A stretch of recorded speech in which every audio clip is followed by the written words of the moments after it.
नमस्ते प्रिय विद्यार्थियों। हम पढ़ रहे हैं 7 क्लास की ज्योग्राफी और जो एनसीईआरटी में अभी आपके चल रही है वो, जिसमें आज हम पढ़ने वाले हैं 7 चैप्टर रेगिस्तान में जीवन। इसमें एक क्लास हमारी कल हो चुकी है, आज हमारी दूसरी क्लास है। इसमें हमने कल पढ़ा था गर्म रेगिस्तान सारा के बारे में, और सारा को हम पूरा पढ़ चुके हैं। आपको पढ़ना है सारा का मरुस्थल, तो मेरी कल वाली क्लास देखिए। और आज हम पढ़ेंगे बहुत ही शानदार आपका जो है ठंडा रेगिस्तान लद्दाख वाला, इसके बारे में हम पढ़ेंगे। प्रिय विद्यार्थियों, ये रेगिस्तानों के बारे में प्रश्न आपसे पूछा जाता है, तो इनकी जानकारी आपको होनी चाहिए। तो चलो पढ़ते हैं ठंडा रेगिस्तान लद्दाख वाला। जम्मू एवं कश्मीर के पूर्व में कहाँ पे है? जम्मू एवं कश्मीर के पूर्व में वृहद हिमालय में स्थित लद्दाख एक ठंडा रेगिस्तान है। पूछे कि आपका लद्दाख किस प्रकार रेगिस्तान? तो ठंडा रेगिस्तान है। इसके उत्तर में काराकोरम पर्वत श्रेणियां हैं एवं दक्षिण में जास्कर पर्वत श्रेणियां हैं। पूछा जा सकता है कि जो काराकोरम पर्वत श्रेणी है और जास्कर श्रेणी है, पर्वत श्रेणी है, उनकी लद्दाख से क्या स्थिति है? तो लद्दाख के उत्तर में आपका काराकोरम है, फिर आपका दक्षिण में आता है जास्कर आता है। लद्दाख से होकर अनेक नदियां बहती है, जिसमें सिंधु नदी प्रमुख है। ये नदियां गहरी घाटियों एवं महाखंडू गोरज का निर्माण करती है। लद्दाख में अनेक हिमानियां हैं, जैसे ग्रेगी हिमानी। तो आपसे पूछा जा सकता है कि ग्रेगी हिमानी कौन से आपके रेगिस्तान में है? तो आप बताओगे लद्दाख वाले रेगिस्तान में है। लद्दाख की ऊंचाई कारगिल में लगभग 3000 मीटर से लेकर काराकोरम में 8000 मीटर से भी अधिक पाई जाती है। अधिक ऊंचाई के कारण यहाँ की जलवायु अत्यधिक शीतल एवं शुष्क होती है। इसकी ऊंचाई पर वायु परत पतली होती है, जिससे सूर्य की गर्मी की अत्यधिक तीव्रता महसूस होती है। ग्रीष्म ऋतु में दिन का तापमान 0 डिग्री सेल्सियस से कुछ अधिक होता है और रात में तापमान 0 से -30 डिग्री सेल्सियस से नीचे चला जाता है। शीत ऋतु में ये बर्फीला ठंडा हो जाता है। तापमान लगभग हर समय -40 डिग्री सेल्सियस से नीचे ही रहता है। चूँकि ये हिमालय के वृष्टि छाया क्षेत्र में स्थित है, अतः यहाँ वर्षा बहुत कम होती है। और यहाँ पर आपका दे रखा है शब्दावली, जो उनकी देखती हैं शब्दों की उत्पत्ति के बारे में। लद्दाख पूछा जा सकता है ये आपसे। लद्दाख शब्द 2 शब्दों से बना है। ला का अर्थ है पर्वतीय दर्रा तथा दाख का अर्थ है देश। तो ये आपसे पूछा जा सकता है कि लद्दाख शब्द की उत्पत्ति किन शब्दों से मिलकर हुई है और उनका अर्थ क्या है। पृथ्वी के सबसे ठंडे स्थानों में से एक है द्रास लद्दाख में स्थित है। आपसे पूछे कि पृथ्वी के सबसे ठंडे स्थानों में एक है द्रास, वो कहाँ पर स्थित है? तो आप बताओगे लद्दाख में स्थित है। जब इस प्रकार के छोटे छोटे फैक्ट वाले सवाल हमारे सामने एग्जाम में आते हैं तो हमें ऐसे लगता है कि यार बहुत हार्ड है, ये तो पढ़ा ही नहीं है, पता नहीं कहाँ से आए हैं। तो ये शब्दावलियाँ आपकी एनसीईआरटी से उठाई जाती है।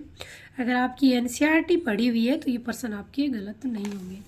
यहाँ आपका दे रखा है एक चित्र, इसके बारे में हम समझते हैं। इधर आपका है पाकिस्तान, इधर आपका है चाइना, और इधर भी चाइना और तिब्बत वाला स्थान है आपका। ये आपका आता है यहाँ पर जम्मू कश्मीर, और ये आपका जम्मू कश्मीर की राजधानी श्रीलंका। ये आपका जोजिला दर्रा है, और ये लद्दाख की आपकी स्थिति है। ये लद्दाख है आपका, ये कारगिल है। लद्दाख की राजधानी आपकी लेह है, यहाँ पर है। ये सिंधु नदी बह रही है, और ये आपका देहरा गोमपाश है, और ऊपर आपका गिलगित है। यहाँ आपका नीचे जम्मू कश्मीर में आते हैं तो बारालाचा और रोहतांग आपके जो पास हैं वो स्थित हैं। तो इन चीज़ों को आपको ध्यान से देखना है।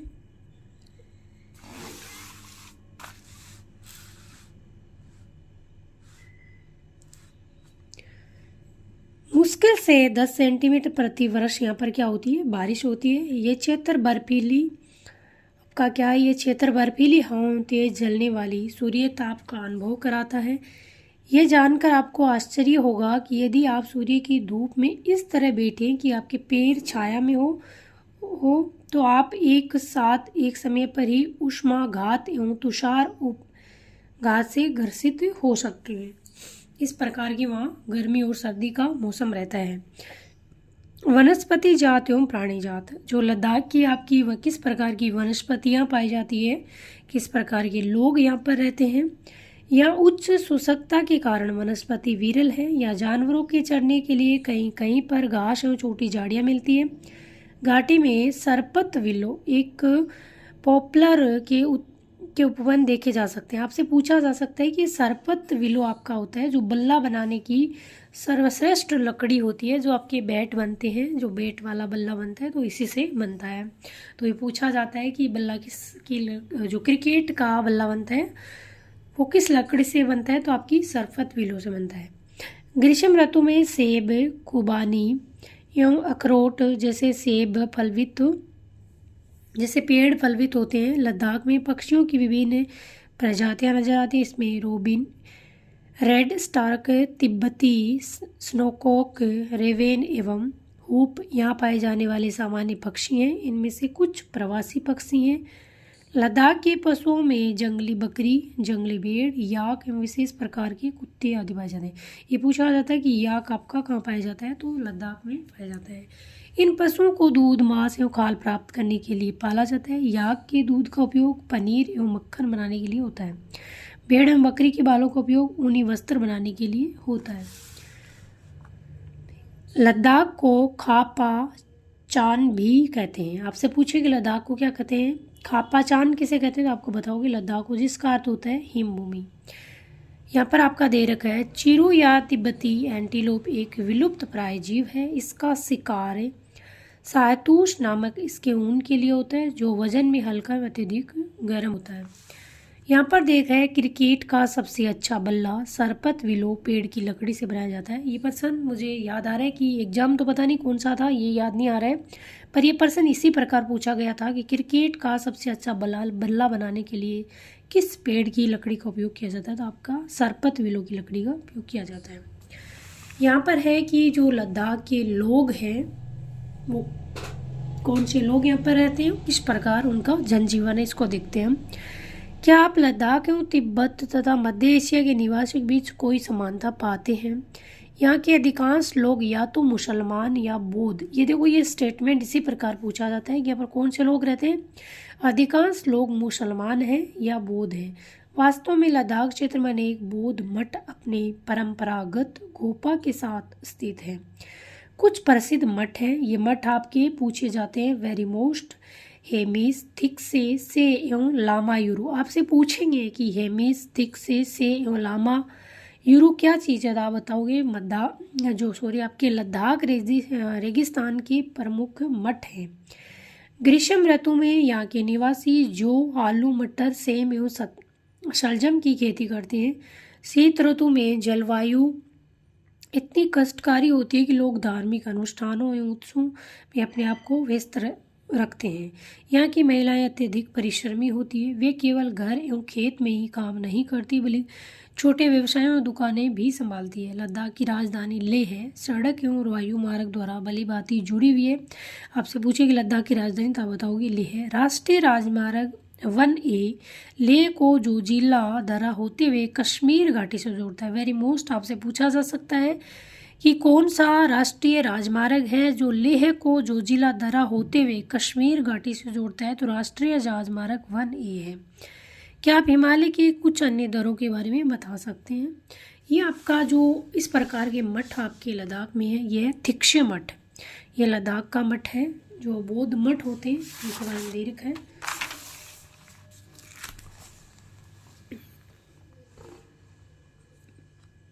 यहाँ का मुख्य क्रियाकलाप पर्यटन है। देश विदेश के अनेक पर्यटन यहाँ पर्यटन के लिए आते हैं। गोपा दर्शन, लद्दाख में क्या है, गोपा दर्शन प्रमुख है।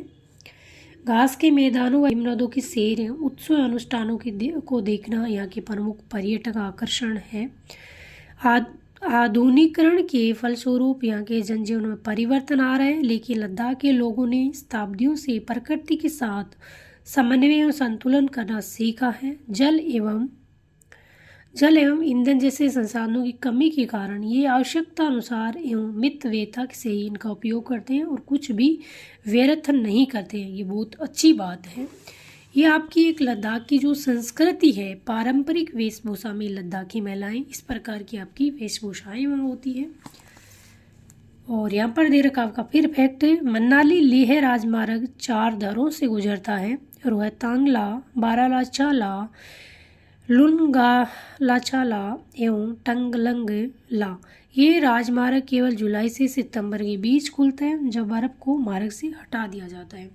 प्रिय विद्यार्थियों, ये था आपका रेगिस्तान वाला चैप्टर कि रेगिस्तान में जीवन किस प्रकार होता है, जिसमें हमने पढ़ा हमारा जो सहारा का मरुस्थल है गर्म मरुस्थल की श्रेणी में आता है, और लद्दाख का मरुस्थल जो आपका ठंडा मरुस्थल है। इन दोनों के बारे में, इन दोनों की जलवायु के बारे में, इन दोनों में कौन से पेड़ पौधे पाए जाते हैं, कैसी इनकी जलवायु है, कैसी इनकी वनस्पतियाँ हैं, कैसे लोग इनके निवास करते हैं, लोगों की संस्कृति क्या है, यहाँ का कल्चर क्या है, चीज़ों के बारे में हमने जानकारी प्राप्त करी। प्रिय विद्यार्थियों, पढ़ते रहिए, स्वस्थ रहिए, मस्त रहिए, अपना और अपने परिवार का ख्याल रखिए और अपना एक लक्ष्य बनाइए और लक्ष्य को पाने के लिए दिन रात मेहनत करिए। अगर ये मेरे वीडियो आपको अच्छा लगता है और आप एनसीईआरटी पढ़ना चाहते हैं तो मेरे चैनल को सब्सक्राइब कर लीजिए, वीडियो अपने मित्रों के साथ शेयर कर दीजिएगा। जय हिंद, जय भारत।